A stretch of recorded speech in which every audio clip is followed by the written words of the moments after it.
I am excited to connect with every entrepreneur, every business And owner, I am excited to share that this summer's episodes will be brought to you in part by speaker coach Cesar Cervantes, on my other specializing podcast, in Mental helping Health you Break. get your And after transformative learning message about all to the the great TEDx work he stage. does in the business world, Guaranteed. I To thought schedule he would your be a great free fit for this brainstorming show. session, A lot of visit value the he link can in add the to show companies description he's or founded. But I am honored to CesarCervantes.tv. welcome this U.S. Navy veteran to the show today. Peter Mann unknowingly tapped into being neurodivergent, using his autism to become a highly successful serial entrepreneur and CEO. Being autistic has allowed him to see unusual patterns to improve business strategy, create first-of-kind products with unique physical designs, and take business risks, and so much more. A little background on Peter. After becoming a Dell executive after his military service, he founded the Austin-based Allen Corp in 2002, a company that designs and manufactures indoor air purifiers. After bootstrapping from 0 to 14 million, he sold this company in 2009, and like many entrepreneurs, he was still hungry. He went on to found Radford, a Virginia-based Orsani, an electric motor technology and indoor air purification manufacturing company with a clean energy mission. As you can see, he's very intelligent and he does so much. Orsani recently bought a large manufacturing facility in Virginia to expand and is hiring more than 100 local workers to move the company's entire manufacturing to the U.S. from China. So he's a busy guy, but he's taking the time to join us today. He's also the chair of the Association of Home Appliance Manufacturers. Peter, it's great to see you again, and welcome to That Entrepreneur Show. Yeah, thanks, Vincent. Excited to be here. I'm excited to have you. And everyone, be sure to stick around for that spotlight story that's moved now towards the end of the show. I am truly inspired by all of this guest's accomplishments and work ethic from just what I've learned briefly on one interview and on the internet. So I think we're going to dive into this great article from Corporate Wellness Magazine titled Managing Autism Spectrum Disorder, an Entrepreneur Success Story. We'll compare and contrast together. But to everyone who's tuning in for the first time today, I have to welcome you to another great show here as 2023 is moving along. This is the podcast that's meant for high performers like yourself looking to improve. I've had the opportunity and privilege to sit down with a different founder of a company or brand every week since 2019. And here we are streaming in from Virginia. And I am excited to share that this summer's episodes will be brought to you in part by speaker coach Cesar Cervantes, specializing in helping you get your transformative message to the TEDx stage. Guaranteed. To schedule your free brainstorming session, visit the link in the show description or CesarCervantes.tv. We're going to kick this off, Peter. Why did you become an entrepreneur after your service? What led you to be on your own? Yeah, so I mean, I went to college, but I never took a business class. I didn't have any business experience. And so when I got out of the military, I just worked for a couple companies. I didn't, starting a business was something I always wanted to do, but I didn't know how to do it. And I don't think I had the confidence to do it. And so I worked at two, Fortune 100 tech companies, the last one being Dell. And what kind of gave me the push was the dot-com bubble burst in the early 2000s, where it was just, not a great place to be. And it's like, I think we can, this is the time to start a business. And, the way I did it was to take some risk out where Dell was my day job. And then 7 p.m. to 11 p.m. was working on the startup. And, that took 6-7 months until it became a viable business. And then it made it much easier to, step into that full time. Put in the work behind the scenes, and Dell is no joke. That's a huge company. I'm sure you've had a lot of great lessons learned from that company. But since you've been on your own, what are some of the harder areas you find compared to being in that 9-to-5 role? Yeah, I mean, I think as an entrepreneur, what's tough is, you don't have that big company name behind you and all their resources and all their money. Like, who are you? You're you're this company we've never heard of, and why should we work with you? And so it creates some challenges. There's some inherent benefits to being the big company, the established brand. Everybody knows you. You don't have to explain who you are or why they should work with you. And so that's kind of the challenge, but I think there's definitely opportunity areas to kind of stand out and shine and do things in a better way. But the hurdles is just really being unknown and not having the resources that and the safety in a sense that the big companies have. Yeah, I mean, the recognition you get from an established brand is great. The safety, the security with the paycheck, the benefits, you name it. But your startups aren't any joke. I'd love to backtrack just a bit here. Your first company, Allen Corp. Let's talk a little bit more about that. I mean, I'm sure you can provide a lot of value to everyone listening on, not just in this field, but because you bootstrapped from zero to double-digit millions. Yeah, so in that case, I co-founded it with another person, and we started off. The idea was to create a number of different niche websites to compete in areas that Amazon at that point was more of a book seller, and they Yes. started to sell some other things, but but they didn't have a phone number. And so our thought was, well, what if we sell some things that can be bought online, but require more of a consultative type of a sale? And so, air purifiers was one of those sites. Another one was like tankless water heaters, or, we did like business phones. We had like a number of different websites. And then, over time, we started to see opportunities to really create like our own brand and brand products from factories in China. And that's kind of how the Allen brand started, and kind of got into that business model. But it kind of evolved. And so when we started off, we were selling other people's products, and so it didn't require the capital. You just had to create a website. Google ads were like 5 cents a click. And it was a lot of mom and pop type sites, so the competition was pretty low. It was just very early days, and so the timing was really important. And so that made it that much easier, because I was at Dell and we were competing with HP, and then I go into this business and I'm competing with just mom and pop type companies. And so it was a different game, obviously much smaller market, but we did really well in that to, eventually kind of, look for more margin opportunities. And that was in working directly with factories. I love a lot of things you said there. Amazon, I love that story where he started as a bookstore, an online bookstore, and then the dot-com bubble, all these things. And yeah, so HP and Dell were the big players. They still are kind of, but at that point, I feel like there was a lot less little guys clawing their way up. What was one of your biggest takeaways from working at Dell, Peter? Ooh, well, so, I mean, Dell was a huge company. Their model was really around volume, driving market share and taking cost out. And in my heart, I was kind of more of an Apple Mac guy in terms of the design and the connectivity and everything kind of working together. And so I kind of had a little bit of mixed feelings. I've kind of felt, in a sense, I was at the wrong company when I was there, but I learned a lot. It's a competitive market, and there's some really smart, good people there. To me, I came from a computer distributor before that, where the margins were like 2-3%, and I went to Dell and it was in the 20s, and I thought that was crazy margins. And it's all perspective, but it's I don't know. It's kind of like in Dell. I think I learned the different aspects of business and marketing and taking products to market and launching products. And that's probably been the biggest learning for me in terms of, now launching products. And there's a process to it and a system, to taking a product to market.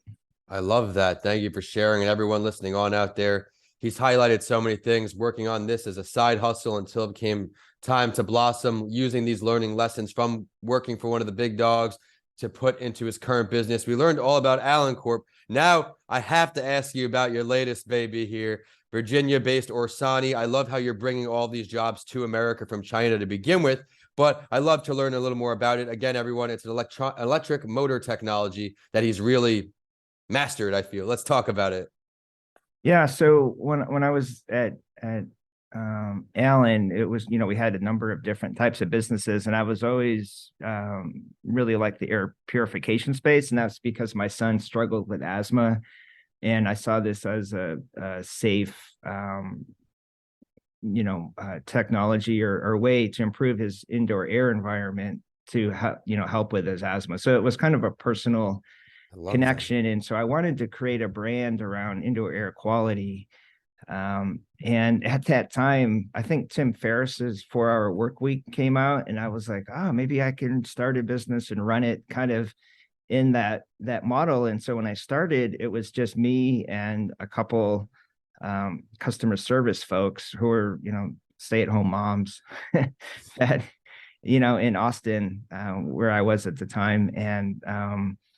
And that's kind of how we got started, because I had relationships already with a number of factories, and just worked with them to get some products developed. And I knew how to launch the products, and I knew how to create a website. And on top of that, I, just leveraged a number of different agencies, kind of like what Tim outlined in his book. And, that's kind of how the company was for the first 4 or 5 years. And we, got it to probably $5 to $7 million range just doing that. And then if you kind of fast forward to COVID, it just kind of blew up the whole air purifier space. Just kind of got lucky being in the right place at the right time. And, it was crazy. It's like we almost shut off our advertising because there's just so much demand. And then there's some supply chain issues. And so you're a little bit limited in what you can manufacture. And the demand was so high that it was a little bit surreal going going through that. And and I had worked with a contract manufacturer in the US, and we did have a couple of US made products, but the price point was high, and every year the costs would go up. And I'd met some other folks in Virginia that were electric motor companies, and kind of maintained relationships with them. And then they reached out to kind of at the beginning of COVID, where they've developed a new motor technology, and it started a new company. And so, we invested in that business, and eventually it got to the point where it's like, we should just merge these companies together. And that's what we did in the summer of 2021. And, in that process, I ended up moving to Virginia. Okay. That's how I ended up here. And so, I have a business partner, but we're really a motor technology company now. We, started with air purification, but, now we theoretically could make anything with an electric motor. And we have some technology advantages, which we're pretty excited about, in that we can, have a higher performance, but we can compete with, any of the low cost imports. And that's kind of the direction we're going. I think it's a winning formula from what I've seen, because what's happened in our space is, COVID, it kind of blew up. All these competitors entered the space. Now it's kind of gone back to pre-COVID levels, and now there's all these competitors. And so there's going to be some consolidation, and cost is critical. And so that's really what we're focused on right now. It's such a heavy change as we come, quote unquote, out of this pandemic, but in just 8 months, we're having another election here in America. So will things go backwards? Will things go forward? I think you've got a good stronghold on your business, Peter, and I congratulate you for all this success now through 2 businesses. I am excited because I have a feeling there will be a third baby coming out of you once this is all said and done. But until then, I'd love to help out our audience a little more, Peter. There's some things that we all use, some tools, some resources we have that help us grow and succeed. If you could recommend one book, workshop, app, tool, anything you use that helps you succeed, what is something you could pay forward to our audience? Yeah, I mean, I guess a book would be Seth Godin's This Is Marketing. I don't know if you've read that, but especially what I've seen in my space. And I mean, anyone that sells online, if you've been on Google for 20 years, when you went from 5 cents a click to, our categories, $4, $5, $6 a click, now it's not really scalable at this point. And so, from that, you really have to build marketing into your product, and word of mouth is much more effective. And so instead of just having a Me Too product or having something that really resonates and connects with the customer, solves a problem, and is something that they, would want to talk about to someone else, and that is a much better way to grow. It's more cost effective, and it's really just more effective overall. I love that recommendation. He's a whiz. I've read a lot of his material as well. Agreed. Word of mouth, it may be the hardest to get, but it is I agree with, the most valuable, most impactful for others.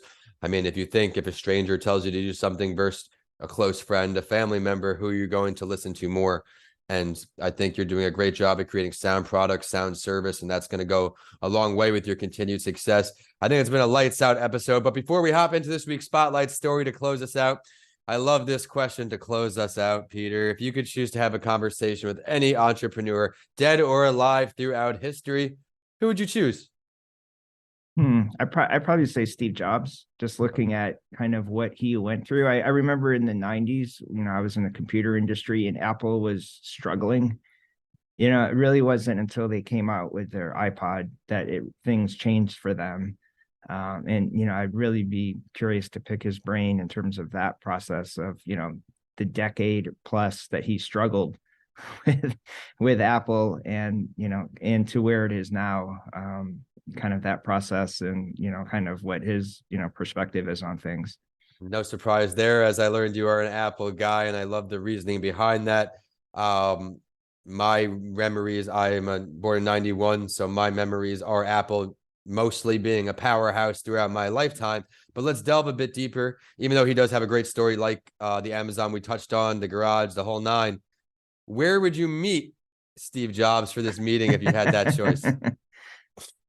Wow. Well, I've never been to the Apple headquarters. It looks pretty amazing. So let's go there. Yeah, it's really, fantastic. I mean, they're one of the top, if not the top brand, in the marketplace. And so they find a way to keep being innovative. They find a way to keep staying ahead of the curve somehow. And I'm sure that they have a whole bunch of stuff already ready to get released that isn't, already ahead of the curves. And it's not. I'm an Apple guy as well.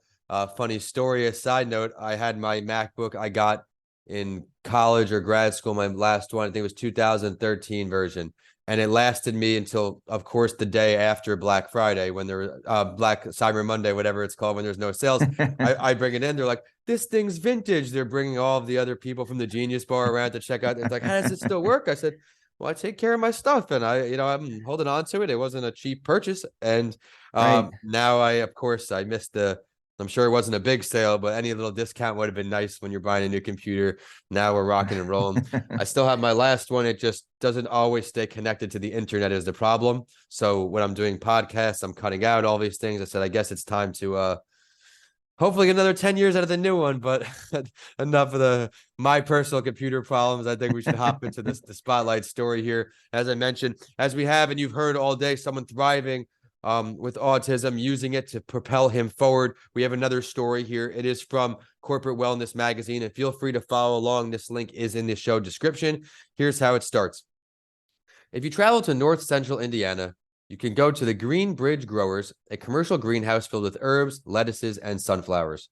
At the store, you'll meet Chris Tidmarsh, a 30-year-old entrepreneur with degrees in chemistry, environmental studies, the French language, and a robust passion for agriculture. He also happens to have autism. He's one of 3.5 million Americans who live with autism. After being abruptly fired from an environmental research job because of his difficulties communicating, Chris and his mother teamed up to create Greenbridge. Quote, there is a deep, deep need for hope and jobs, the mother said. She often shares her story of her son and her son's success with other parents whose children have autism to illustrate that a successful career is possible. The next part talks about living with autism. His path is similar to that of others who are building their own businesses. He possesses the knowledge and vision to accomplish his goal.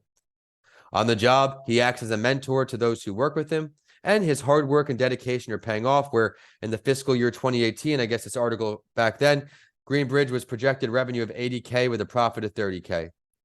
Unlike other entrepreneurs, Chris encounters a number of daily challenges. He has a difficult time assessing tasks, delegating them to others, and executing his vision. But while he dreamed up Greenbridge, he leans on his mother and network of support to fulfill his vision. Now, high functioning autism in the workplace. Adults with autism have an estimated 80 to 90% unemployment rate. Quote, one of the ways people choose to address this is by creating a business that allows them to be self-employed, says Angela Grieger, CEO of Autism Speaks, an advocacy and support organization. By creating their own companies, people on the spectrum can develop a work environment that meets their comfort level. Entrepreneurs who have autism thrive in self-centered workplaces and often find success through building a network. Now it says growing up with autism. Chris was diagnosed with autism as a preschooler. Since he was first a child, his mother says she and her husband didn't notice certain behaviors that may have concerned a more experienced parent. As he grew up, his parents focused on immediate steps, elementary school, middle school, high school, and college. After graduating college, he successfully landed his first job. Quote, I was doing a lot of office work and behind the computer. I'm not the best with that style, he said. They generally communicate verbally, and I'm more of a visual learner. The mother went on to say, quote, it was hard for us to have this young man with a lot of ability and unable to use it. That was really concerning. I really believe in the importance of work. It's a part of who you are. And before I bring him back on, I'm going to touch on beating the autism workplace odds. With the help of his family, Chris began to develop an idea for his business. One key component was for him to offer training to others who have autism. And I love that. Jan applied to a program designed to help startup social enterprises through her alma mater, Notre Dame. During their presentation, Chris spoke about the difficulty people who have autism face when trying to find work. The result, they won a social impact prize, which provided $15,000 for the business. From there, Chris and Jan met with farmers and wholesalers to determine the market potential and set a course for business development and expansion. Chris went on to say, my goal is to be self-sufficient. He's thrilled by the progress Greenbridge has made so far and optimistic about the future. This covered a lot here in this article, Peter. What are some of your takeaways on it? Yeah, there's a lot there. I mean, you're right. The unemployment rate is, I've seen, up to 85%. And it's autistic folks. The hiring process is kind of set up to weed us out. It's very much a verbal, making eye contact, body language, kind of first impression assessment. And it's in a way disconnected from actually doing the job. And so I think there needs to be a lot of awareness and changes in making the hiring process more inclusive, because there is a lot of wasted talent that people just aren't really, they have talents and they're not being put to use. And, my opinion, this is a Steve Jobs thing, is the best idea should win. It's not who's the, if you're in a meeting, it's not who's the highest ranked person or the loudest person or the person that talks the most. It's like, who has the best ideas and what are the best ideas? It shouldn't matter who they come from. And I think that's a bit of a mind shift, or a mindset shift that, some companies have, but others don't. Yeah, I think it's a real success story, but for me, it's also the autonomy kind of comes through. I think autistic folks tend to be have more of a need for autonomy. We don't really fit into the world as it's structured from a social standpoint. And so, having autonomy to control things that you can do well is very appealing. And, even for me, that 4-hour work week was like, yeah, I can just outsource these things to these other companies. And they're, I'm their customer and they treat me very differently than, dealing with other people in the office. It's, the problem with that is it doesn't necessarily scale very well, but it's a good way to get started. And yeah. And so, yeah, I mean, those are my thoughts. I think there's other advantages to being autistic as an entrepreneur. I mean, I get dopamine or the positive chemicals from work. So I could work from 7 to 11 p.m. and be energized about it. Elon Musk puts in 80 to 100 plus hours a week because that's where he gets his energy from. It's not, I mean, most people get their energy from socializing, and like, imagine if that's how work is for you. I'm kind of the same way, like yourself, Elon Musk. I mean, I'm not comparing myself to Elon Musk by any means, but For a long time, before I recognized the value of taking breaks and burnout and all those things, I am energized by my work because that's my passion. I can sit here and do these things all day because, especially in the beginning, as a complete solopreneur, I had to do everything myself, whether it's the website falling behind, social media, and that's just the things everybody sees. The back end work, like networking with you, preparing you, interviewing you, editing you, posting you, marketing you, you name it. There is so much in entrepreneurship, and I truly believe that if you're passionate about what you're doing, it will give you some energy. Peter, I have to thank you again so much for starting your day. As we're recording this, we're starting bright and early here from Tampa Bay to Virginia. I'd like to touch on one more time, where can we find you online? Where can we find you, your websites, your company, anything you'd like to share, please do. Yeah, I mean, I'm on LinkedIn, Peter Mann, Mann. Should pop up pretty easily in the search results. And then the website is oransi.com, ORANSI.com. And yeah, happy to connect with anyone. Thank you for sharing that, everyone. Be sure to hop on LinkedIn if you're in this field, especially. He is a great guy to know. As I mentioned, he was on a mental health break. Do scroll down in the show description to catch out all he's up to. And the show is at That Entrepreneur Show on Facebook, LinkedIn, and Twitter. And on Instagram right now, I'm a little behind, but we are all at Vincent A. Lancy because as a solopreneur for a little longer, I am still trying to do the best I can with that. I think that is my hardest challenge of entrepreneurship right now. But I want to thank everyone out there for tuning in to another episode of That Entrepreneur Show. Stick around till next week, next Friday with another new show. And Peter, thank you so much again. Yeah, thanks so much.